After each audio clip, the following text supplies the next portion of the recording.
Welcome to our channel. So voting ఎలా చూద్దామండి. నలుగురు అయితే డేంజర్ జోన్ లో ఉన్నారు. నలుగురు కాదు, యాక్చువల్ గా చెప్పాలంటే ఒక 5-6 మెంబర్స్ అని కూడా చెప్పొచ్చు. ఎవరైనా వెళ్ళిపోవచ్చు. సో ఈసారి ట్రిపుల్ ఎలిమినేషన్ ఉండే chances are very high. Triple కాకపోతే డబుల్, సింగిల్ అయితే అస్సలు ఉండదు.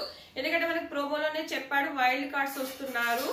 సో సరిగ్గా ఆడకపోతే వెళ్ళిపోతారు అన్నట్టుగా చెప్తున్నాడు. ఇక్కడ ఒక ఇద్దరు వ్యక్తులను నిల్చోబెట్టి సో ఎవరు అర్హులు ఎవరు అనర్హులు అని కూడా పంపించేయచ్చు. సో సుమన్ శెట్టి, ఫ్లోరా, సంజన వీళ్ళని పెట్టేసి సో ఫ్లోరాని తీసేసి ఛాన్సెస్ ఆర్ వెరీ హై. అలాగే సుమన్ శెట్టిని కూడా తీసేసి మేబీ ఓటింగ్ ఎక్కువ పడుతుంది కాబట్టి ఉంచొచ్చు. అలాగే ఓట్స్ పరంగా లేకపోతే వైల్డ్ కార్డ్స్ చేతిలో కూడా ఒకరిని ఎలిమినేట్ చేసి పంపించే ఛాన్సెస్ కూడా ఉన్నాయి. ఓటింగ్ పరంగా ఒక్కరిని కూడా తీయచ్చు, ఇట్లా అన్నమాట.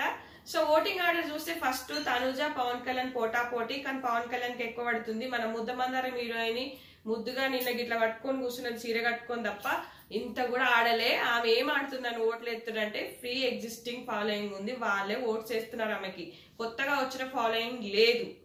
తర్వాత థర్డ్ సుమన్ శెట్టి, ఫోర్త్ సంజన, తర్వాత 5th 6th Sreeja, Bharani. So ఇంకా తర్వాత వచ్చేసి నలుగురు అన్నమాట. ఫ్లోరా, డీమాన్, రీతు, దివ్య, నిఖిత. సో ఎవరైనా వెళ్ళిపోవచ్చు. సో మీకు నచ్చిన కంటెస్టెంట్ కి అయితే ఓట్ వేసుకోండి. ఇది ఫ్రెండ్స్, ఈ వీడియో నచ్చితే ఖచ్చితంగా లైక్ చేయండి, ఫాలో అవ్వండి. నా యూట్యూబ్ లింక్ కూడా పైన ఉంది, ఫాలో అవ్వండి. Thanks friends.